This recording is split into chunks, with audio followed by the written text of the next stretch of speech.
Welcome back, everyone, for our last discussion session of the ArchivesSpace Online Forum. Our next and last discussion will be led by members of the testing team for the ArchivesSpace application. Rachel Searcy and Joshua Shaw are going to be leading this discussion. Rachel is the accessioning archivist at New York University and a member of the cross-council testing team. And Joshua is a web application developer at Dartmouth Library and has been working with ArchivesSpace since 2014. He's currently part of the ArchivesSpace testing team and a member of the core committers working group. So I'm going to go ahead and stop sharing my screen, and then Joshua or Rachel, whoever's going to share your screen, go for it. I think Rachel was going to lead us off if she's here. Yes, I'm here. Can you hear me? We can hear you. Okay, great. Let me share my screen. And can someone confirm for me that you can see slides? We can see slides and Okay, we can great. hear you. Thank you, Jessica. All right, so we're going to talk a little bit today about the testing process that the testing sub-team does, and also some ways that you all can get involved in the testing process in a few different ways. So testing is a cross-council sub-team. And so it includes members of the Technical Advisory Council and the User Advisory Council. So TAC focuses on things like technical guidance, development, and system functionality. And UAC focuses on things like usability, user support, and community engagement. And so that cross-council nature is a really big asset in the testing process. We have folks with different skills, different areas of expertise, experiences with the application, as well as coming from different sizes and types of institutions. And all of that is really helpful because it helps us test the application more thoroughly and more thoughtfully. So with that in mind, I just want to shout out the members of the testing sub-team and thank them for all of their work. It's not the most visible work, and it is oftentimes with a pretty quick turnaround. So, so I just want to thank everyone whose name is up here for everything that they've done. And actually now I'm going to turn it over to Joshua, so I'll stop sharing.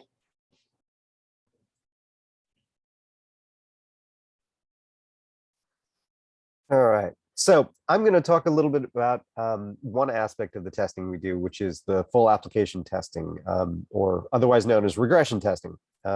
Regression because we don't want things to regress back to another state that they shouldn't be in, essentially. So what that means, or what that entails, is that we test every major section of the ArchivesSpace application. And we're testing those to make sure, again, that we haven't broken any changes, haven't broken existing functionality or existing workflows. Depending on the size of the team, the testing team, which sort of varies from year to year, we each get about 3 to 4 sections to test.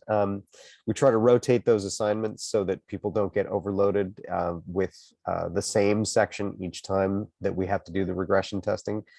And that's for a couple of reasons. Both because some sections are a little quicker to test and because it's better to have different eyes on different parts of the application, so that we don't get people very used to one section and so they sort of fly through and maybe miss something that was obvious because they're so used to that particular workflow.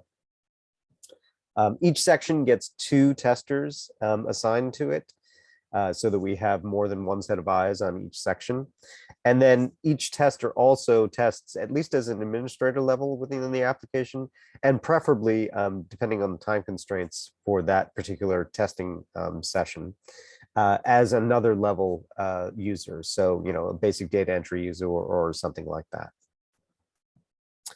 So what are the sections that we test? And this is the list of the sections as of the latest release, so the 3.2.0 release. And you can see there are a bunch of them.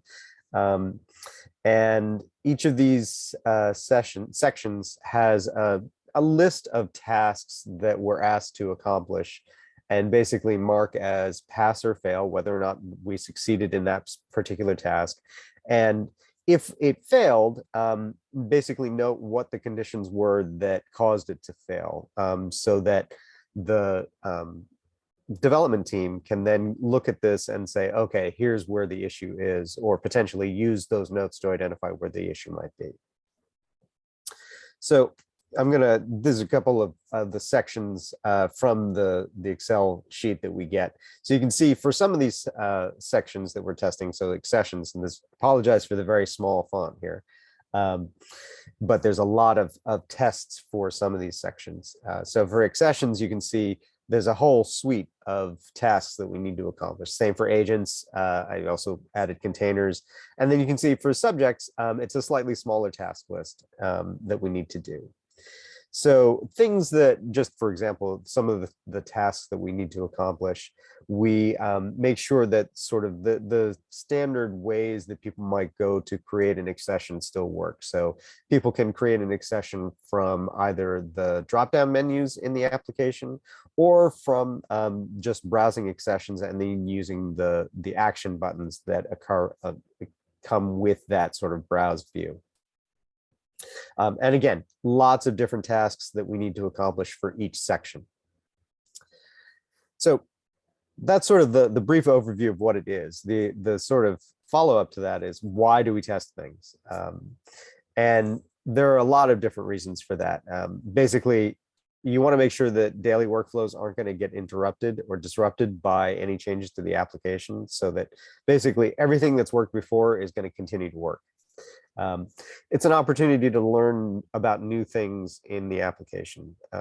So for example, when the agents module was updated, in testing that, we got to learn a lot about how those changes worked and what they entailed and how they might fit into workflows that we have in our local institutions. Sort of a follow-up to that, or related to that, is you get a chance to learn about options in ArchivesSpace that you may not be using locally. So things that you don't use locally, you do have to test potentially as a tester on a member of the team, and you find, oh, well, that's interesting, we might be able to use that locally. And so then you can communicate that to everybody on your local team, and then figure out how that might fit into your local workflows. You need to make sure that your data is intact and that the updates aren't causing issues. So an example of this is some of the issues around date migrations that happened with the early 3.0 releases, where some of the dates didn't quite migrate properly. And so there were a couple of fixes related to that. It's helpful for the community. If you find an issue while testing, and this applies to the team or to anybody else who's testing, report it. And this, file a JIRA ticket. See if somebody else has already filed a JIRA ticket and comment on that, because it helps the community narrow down what the issue might be. And then the development, can be prioritized based on those comments. And then if you have any customizations to ArchivesSpace, so plugins or your workflow is slightly different, make sure that the latest update doesn't break any of those. So this is more focused on sort of local testing instead of the sort of testing teams work, but they're tied together because of that. So benefits, I sort of mentioned some of these already. You get to learn about new things in the application, and new things being new ways of doing things in places that you're familiar with in the application, and potentially completely new sections of the application that you've never used before. And again, sort of going back again over what I sort of previously mentioned, it allows you to evaluate how you might want to use them locally, inform your local users, staff users about what these things might do for your local workflows. You can update your local documentation based on any changes or any additions that you might make. And again, the agents module changes is a really good example of that.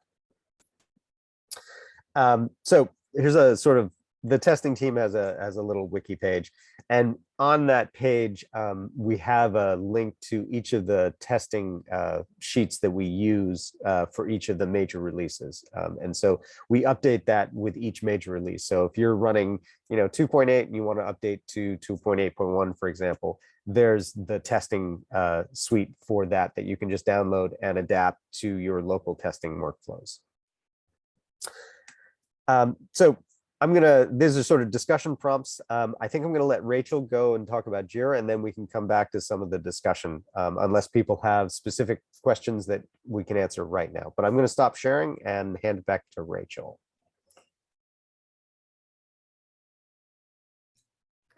Let me just put my slides back up.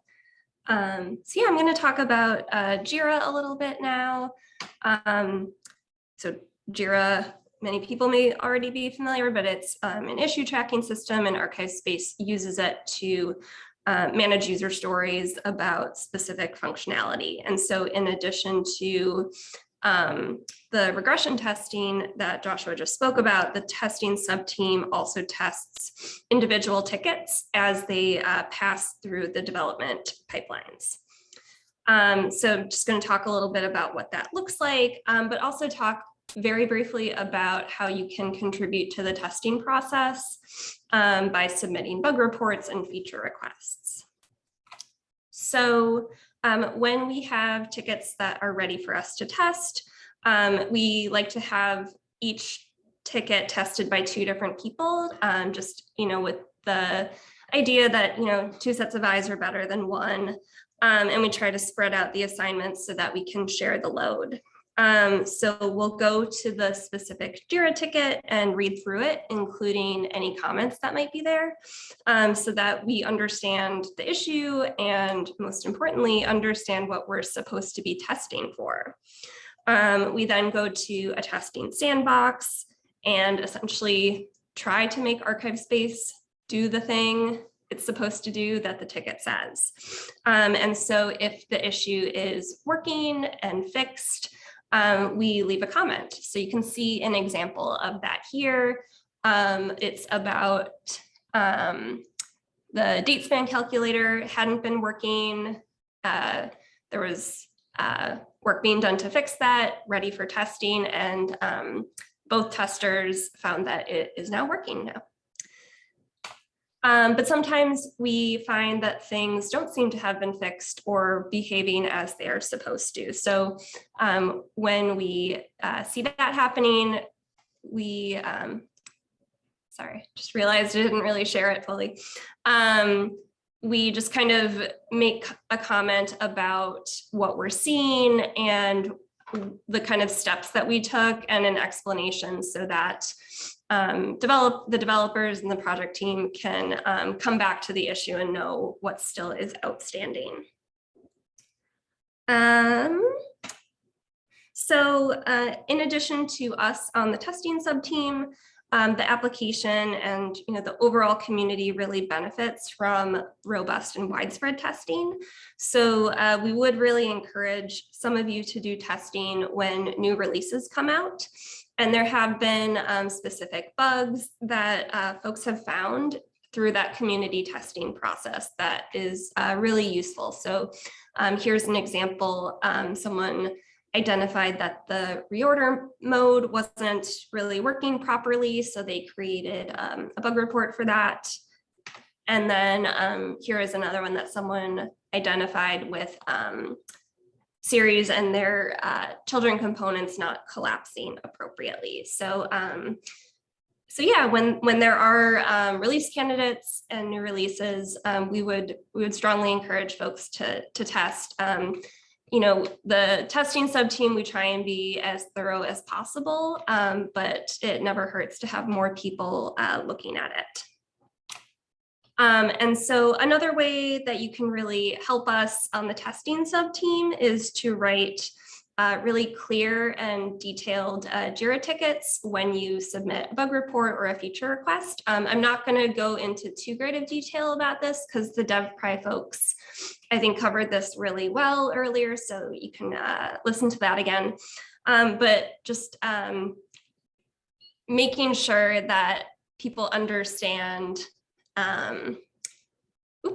people understand what the issue is and how they can replicate it. So that might include kind of walking through the steps you took, information on what version you're on, and screenshots are often really helpful.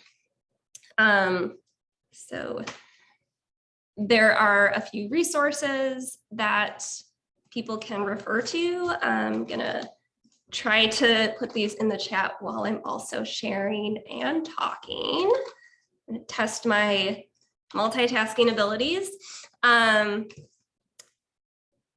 And then we just kind of wanted to show a couple examples of really helpful tickets where there's a lot of information about exactly the behavior that we should be looking for, how to reproduce it, so that we're actually testing what we are supposed to be testing. So here's an example of deleted digital objects. And then this is another about subject authority IDs in the MARC export. So again, this is really helpful, I think, to kind of everyone along the way, but it is very helpful when we're testing.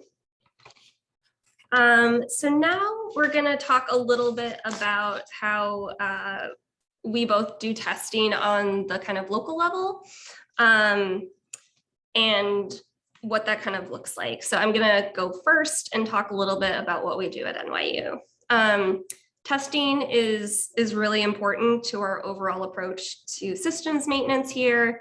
We're locally hosted, and over the past few years, we've developed a testing protocol that is integral to our upgrade cycles, which we try and do a few times a year. And we do testing for a few different reasons. These are, I think, very similar or the same as those kind of reasons Joshua mentioned earlier about the benefits of testing. We want to ensure that the system is, overall performing really well, identify and assess new functionality, identify any conflicts that may come up with, the other systems that we might use. We do have a few local plugins that we use, and so plugin maintenance is a big part of our upgrade and our testing process. And then another thing is to determine our local policy and documentation needs, and then communicate out with our local users. Excuse me. So before we upgrade our production instance, we install a new release on a development instance and go through a testing protocol that's pretty similar to the regression testing protocol that we use. And essentially we want to make sure that we can do everything we need to do in the system. And if you're curious, you can see like a blank template of our protocol at the link at the bottom of the page. So first of all, we're looking to see if there are any like hard stop blockers that will prevent us from upgrading to this new version. And usually those are plugin issues.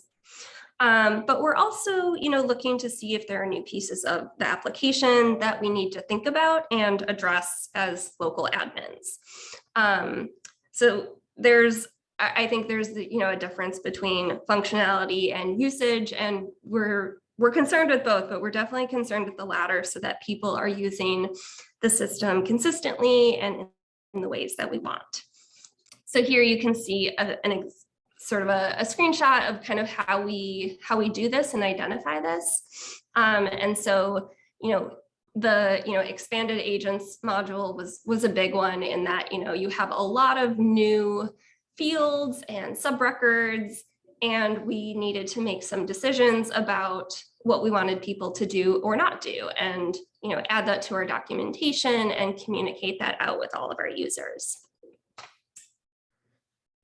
So as a result of our testing, we want to identify if there's any work we need to do either before we upgrade or shortly thereafter. And that work tends to fall into a few buckets. So that's development.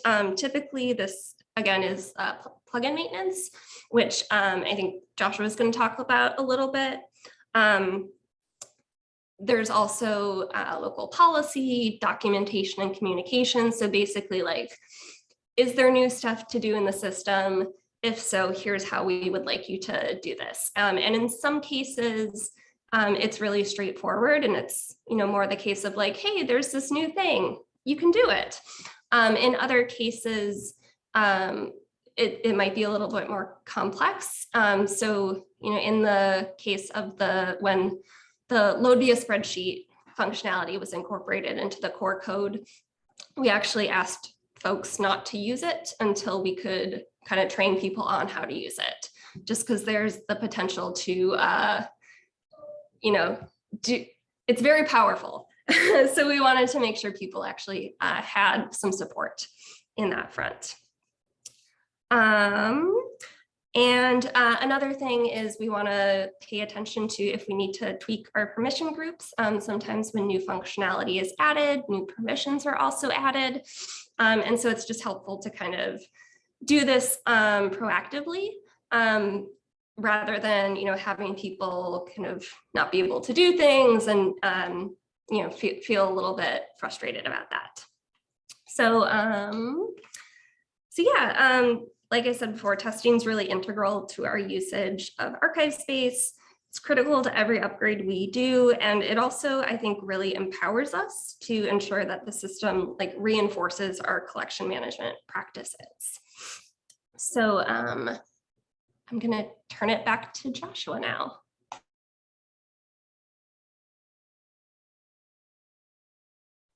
All right. So at Dartmouth, we don't have quite as formal a testing plan as NYU does. We're a much smaller shop, I think. But we tend to follow the same pattern of testing and for the same reasons, pretty much. I don't know if Rachel mentioned it, but we at Dartmouth tend to be a release or two behind the latest release. That is for a couple of reasons. One is just the time it takes for us to do all of the testing for a specific release. And also because we tend to want to ensure stability over everything. So even if a feature that comes with a current release is really interesting, we want to make sure that that's stable and that it's going to not impact any of our workflows. So like Rachel said, we test the responsiveness of the application. We test new features. We test our existing workflows. A lot of what I do and a lot of what our focus is on is the plugins that we run locally. We have a lot of plugins running, both for the staff side and for the public interface as well. So there's a lot of testing that goes into ensuring that the functionality that those plugins add still works with the existing release and that nothing has changed with that functionality. And I talked a bit about this in sort of the plugin talk yesterday. So you can probably reference some of those slides to see sort of the process that I go through when I'm evaluating and testing the plugins themselves. And just as far as our sort of local process, typically what happens is I will start to evaluate a new release first locally. So I'll download the release version, set it up locally, run it against our plugins, do as much of the work that needs to be done to get everything up to date that I can find. Then I typically push that up to a development instance that all of our staff have access to, where they can then do further testing of the application. They feed back their comments and any issues that they find back to me. I do fixes. We go through that sort of cycle for a while until we feel that things are pretty stable. Then we push that final sort of package, all of the changes that we've made, especially to the plugins, up into a pre-production instance where we do sort of final testing, so sort of QA testing at that point. And once we're all set with that, then we finally release it into production. We have a fairly tricky process for releasing into production, just because we are running the public interface and we have enough objects in our database that the re-indexing, which is often something you want to do with a new release, takes typically 6 to 8 hours. So we have a whole process there that's sort of involved in the release cycle that I won't bore people with, but I'm happy to answer questions about if people have any questions about that. I think at this point, we're probably into the discussion phase, unless you had other comments, Rachel, that you wanted to make. So I can pop the slides up that we had for sort of the question prompts. Yeah, I think we can move into this part of it. Great. So one of the things that I think we're interested in is, as part of this discussion, is how other people are testing ArchivesSpace. What's your process for when a new release comes out? What's your process for testing? Do you involve a lot of other people? Are you hosted? Or are you running this locally? Because that does impact what you can test and what you might have to test. So interested to hear what other people have to say about that.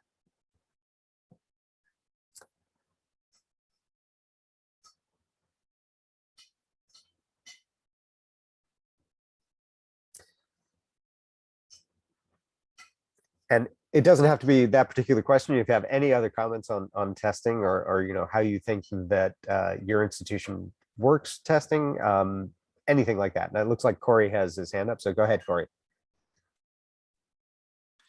Yeah, hello. First of all, thank you, Joshua and Rachel, for your presentation. Greatly appreciate it. So we recently here at the University of Georgia went through an upgrade process. We upgraded from 2.81 to 3.11. And during that, we sort of were like, we probably should spend a bit more time figuring out how we do upgrade testing and that kind of stuff.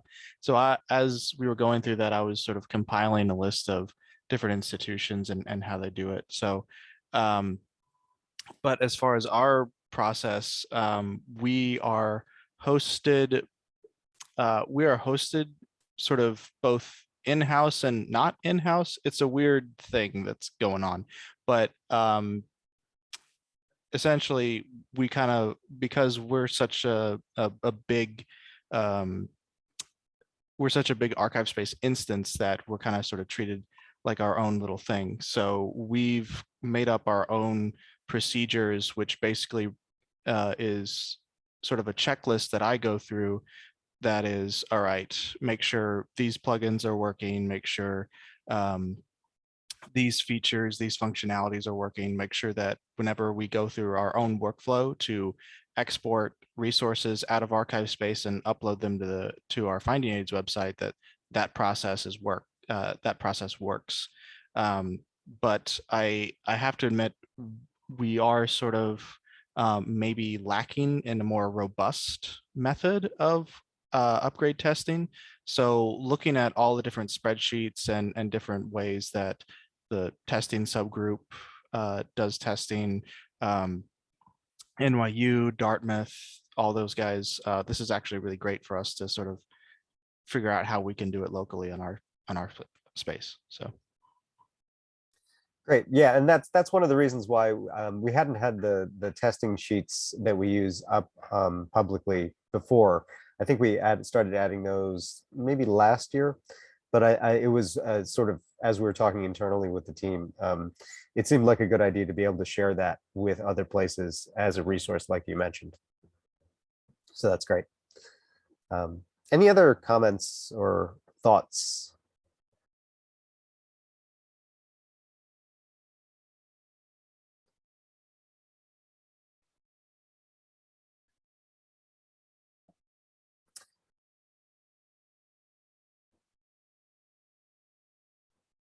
And yes, testing is not exactly the sexiest thing to do. It can be very, very boring and time consuming, I find, but it's something that needs to get done. So that's sort of why, one of the reasons that it's so important for the community and for your local workflows. Any other thoughts on how people do local testing? Time constraints, staff constraints, are the things that you wish the testing team was able to do more, or that you were able to do more locally? Thoughts like that would be great to hear.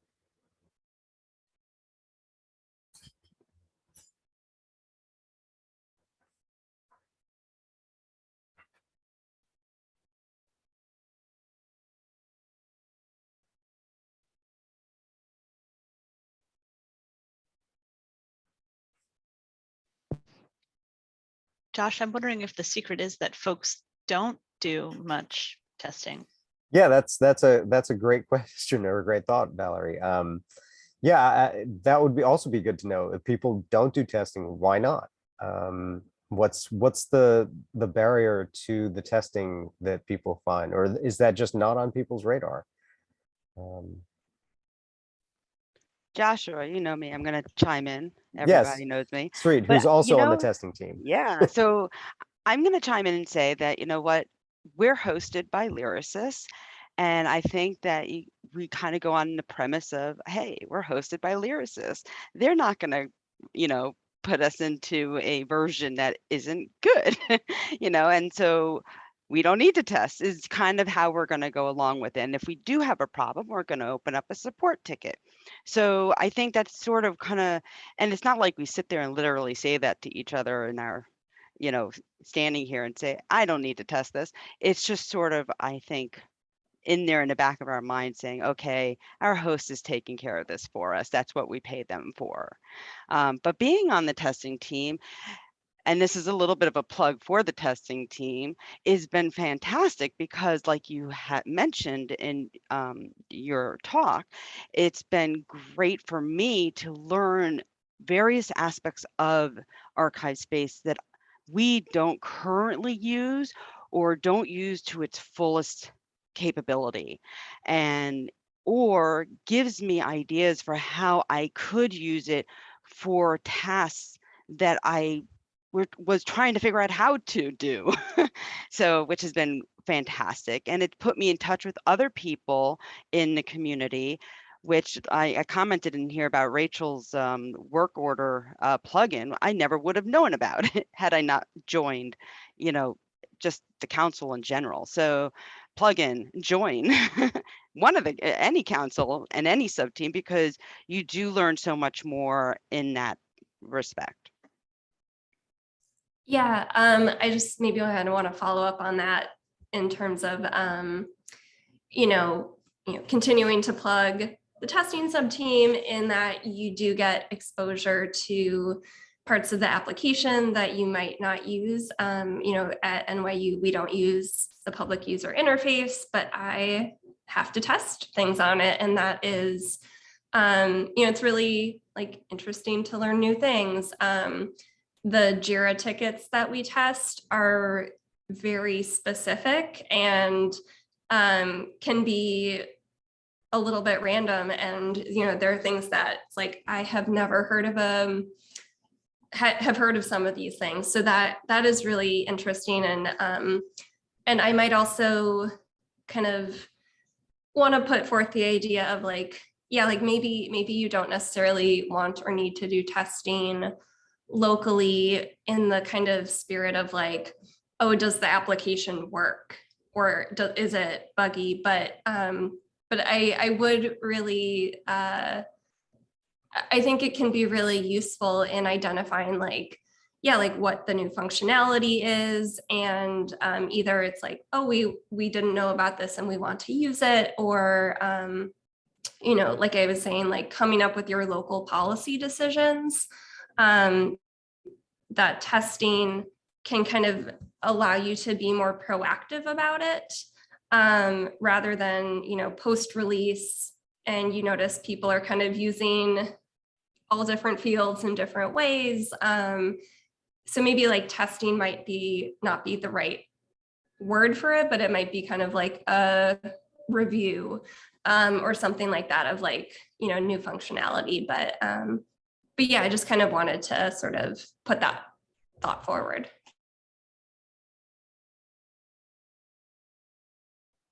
Yeah, and I would also say that this is sort of a plug for the documentation team.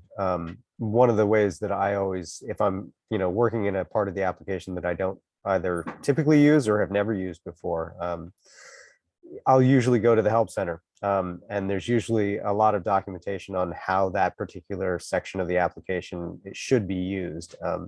So that's also a really good place to look sort of in tandem with the testing that you do.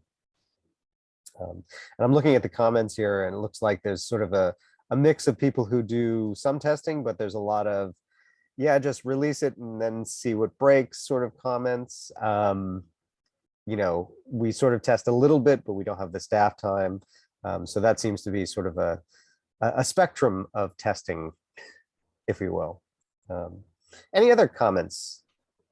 I would like to say that, so in my role, I'm still working with customers who are migrating into ArchivesSpace for the first time. So it's 2022, and I am transitioning them from legacy systems into ASpace. And one of the discussions I try to have is that after years of using, let's just say it's AT. If you've come out of AT didn't change for what, 10 years or 15 years. Some of our solutions historically have not changed for decades, or at least for a period of time where like everyone at the institution has been using the same interface for a very long time. And what I try to encourage is to cultivate a culture of change. After years of sort of just trusting that your software is going to do what it does when you open it and when you use it, there may not be a culture of expectation yet around whose role is it. Did we even know that we needed staff time to dedicate to testing? Do you just go straight into the next release, or do you ask yourself critical questions? And so one of the things I'd like to note is that there are still people who are transitioning away from legacy systems to this day, to this moment, and that it's really about highlighting, it's really about changing how you think about your relationship to the software, to the applications that you rely on the most, and that maybe there just needs to be a step back to say, we can no longer just assume that we're going to use this without any impacts, that we should schedule testing time, we should distribute responsibility to teams, we should organize it with the use of those spreadsheets. And so really it's just a plug to consider a slight change in culture or in workflows that you wouldn't have had before because there was no reason to, because the tool had never changed. Yeah, Yeah. I would Oh, go ahead, co-sign Rachel. that. Yeah, I would just, co-sign that thought completely. And, this idea that like maintenance is a responsibility and maintenance takes time and maintenance takes work. I think that's really important. Yeah, I would echo that as well. I know that one of the things that we had to consider was the time and resources that we would need to consider an update. And that's, again, partially why we typically run 1 to 2 releases behind the current release, just because of the time and resources that we need to evaluate the release and to do all the testing and updates that each release incorporates or entails. So Christine put something in the chat that I just want to amplify here about community testers doing testing when there's a release candidate available. And, we walked you through all the testing that we do as a sub team, but we're not going to catch everything. We're 10 people who are doing volunteer labor in addition to our other jobs and responsibilities. So we try and do the best that we can, but other people looking at it is especially helpful. Yeah, and I would say, just to sort of follow up on that, we're usually, because of the release schedules, we're usually 1 to 2 weeks that we're given for testing a release candidate. Jira tickets, we tend to have more lead time just because they come in batches over the course of the development for whatever the next release would be. But the actual regression testing is over 1 to 2 weeks. So with 10 people, that amount of testing, it's always good to have more people looking at a release candidate, if possible, so that the testing team, which, as Rachel said, is a small set of people, we're bound to miss something. So it's always good to have more people looking at the application to ensure that if something is broken, that we find it sooner rather than later. Yeah, and you do not have to do the full regression testing protocol. I mean, you certainly can if you want, but if there are certain areas of the application that you are particularly interested in, concerned about, have expertise in, you can just look at that to make sure that it's working okay. So it can be as much or as little of a lift as you would like it to be.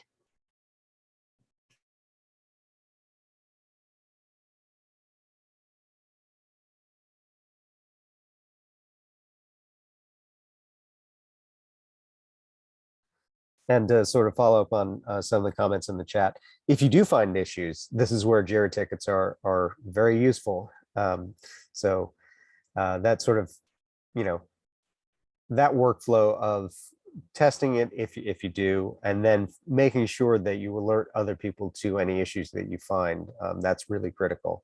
Because if you find an issue and you don't tell anybody about it, it's like it never happened. Hey, Joshua, Rachel, I don't know if it's possible real quick if you can pull up a ticket that shows that it's in testing or it's ready for testing, maybe just so that people visually can see what it looks like so that they know that it's actually what it's going to be in the next release or something. Because then they'll know what to target when they go to test something. Maybe it's not a big 3.0 or 4.0, but Let me see if I can if there's pull anything you can something quickly up. pull up. Just a thought. No, that's a good idea. All right, here, let me stop my share and let me share a different screen. Yeah. And maybe had a filter on it. So here's one of the JIRA tickets that we're testing in this round. So you can see that up at the top here, there's this ready for testing flag. There are different states of the particular ticket. There are details about the ticket that you can take a look at, you know, who's working on it, who reported it, what the sort of progress has been. But the best things to look at for a specific ticket are the description itself, that gives you an idea of what this ticket is about, which we have to do to sort of figure out what we're supposed to be testing for a specific ticket.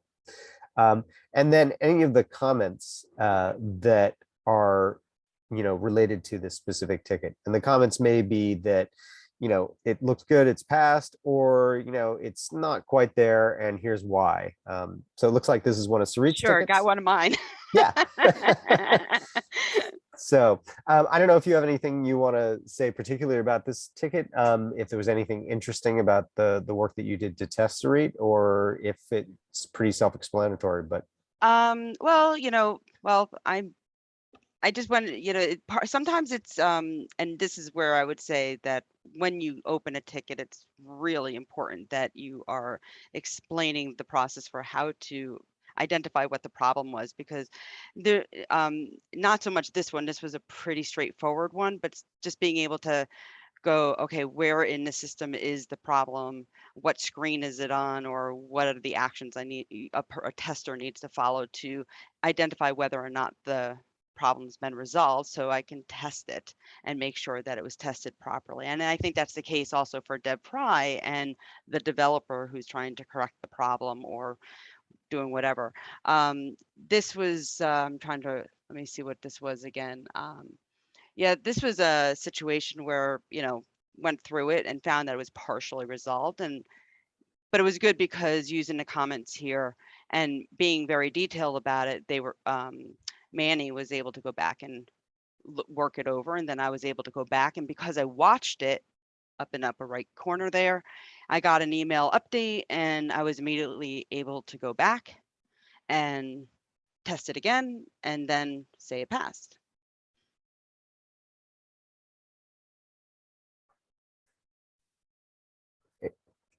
thanks, Sarit. Any other comments? Let me take a look and see if there's other bits and pieces in the chat here. Yes, and Trip has a really good comment about QA testing. It's never too small and never too late. I don't want to like overstate this because we've said it multiple times, but just, you know, in the spirit of like how important it is to write clear tickets, you know, you have probably been like staring at this bug or thinking about this new feature, like it is all in your head and you've maybe been like staring at it for hours or days. But we, either Deb Pry, the developers are testing, you know, we are coming in cold. So we don't have any of that information. So Yeah, and I think I have definitely like misunderstood tickets that I was testing kind of because of that, and thought it was one thing and it was another. Yeah, I've definitely been in that same boat. As far as testing goes, you read it once and you read it twice and you still don't understand, and you have to follow up on that. The other thing that I'd like to say is that even if it's not a bug that you find, if you find a feature or you're testing something and it doesn't work quite the way that you think it should, or you think there could be extra things that would enhance that specific workflow, you can also add a ticket to Jira that's a feature request. And those feature requests also get, depending on whether or not DevPry passes those along and how that process works out, but they can also be part of the testing cycle. So it's not just bugs that we test, but it's also new features that are added to the application. So that's another reason why it's good to take a look at the application testing itself, because you may find places where an enhancement could be really useful. One thing I'll say about creating tickets is that if you can create a ticket in under 5 minutes, that is possibly too fast. It sometimes takes me half an hour to get together all of the resources and the description and the extra data that I want to provide for a Jira ticket. So if it takes me 10 or even like 5 or 10 minutes, then all I've done is probably written a sentence and hit submit. So I would encourage you to, if you find yourself spending 15 or more minutes on a ticket, you're probably getting a little closer to the amount of detail that would be necessary for a ticket. So if you find yourself writing something within 5 minutes, don't hit submit, but pause and then ask yourself in that interim, what else could I provide to this ticket before I just hit submit? Anytime I have to test one of Valerie's tickets, I'm always relieved because I know exactly what I'm supposed to be doing. So thank you, Valerie. Thanks. Makes me feel good for all of the tickets I submit. And sometimes I stack them up. So I'm one of these people who kind of like parse my work into different days. So on Friday afternoons is when I tend to write my tickets. I let data accumulate throughout the course of the week, and then I actually dedicate an hour or an hour and a half, depending on how many I have to write them with that much detail and thought. So not all of us have that amount of time, but if it's something that it occurs to you, it's annoying you and it bugs you and all you want to do is get that out, pause for just a few extra minutes when you're about to hit submit and reread it a few extra times. Then ask yourself, if you were explaining this to someone who doesn't use ASpace all the time, I use my father as an example. If I were explaining this to my father, who has absolutely no use to use ArchivesSpace, could I give him enough videos and enough context in a written paragraph to explain it to him? Yeah, that's a great way to think about it. Explaining it to somebody who knows nothing about ArchivesSpace, that's a really good metric. And as Sarit said, yeah, screenshots and videos, anything that can help illuminate what the issue is really, really useful.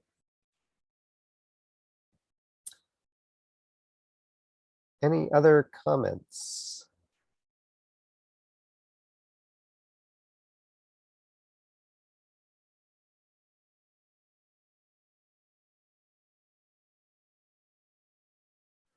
Right, I guess I'm going to stop sharing. I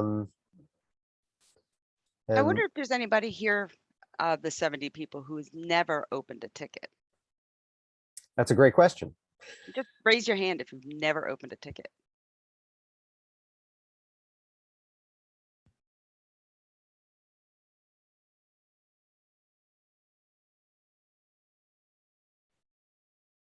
Do you all know that you can, like, that you have that ability? I bet there's more people though. Only a handful of people are raising their hands though.